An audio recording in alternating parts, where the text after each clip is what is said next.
bedoys, Too Much Candy, Royce Bedoy by Christine Ha, illustrated by Eric Ha.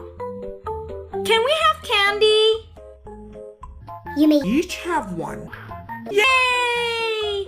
Yay! Yay! They seem so happy.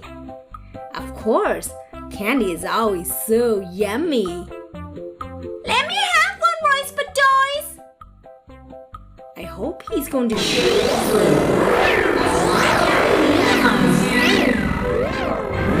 Yummy! Yummy! Ooh, they love the candies. We can only have one, Royce Bedoys. That's right. Mom said one. Yummy! You ate all of it? Oh my.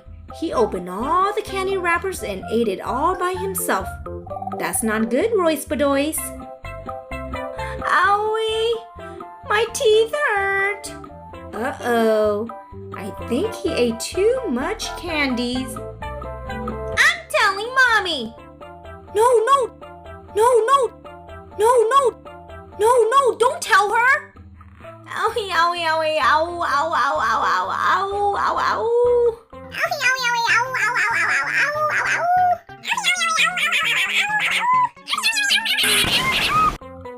Oh, he's in pain. I think he ate too much candy and now his teeth hurt. Are you okay? No, I'm not okay. You're grounded, Royce Bedoys. Wah!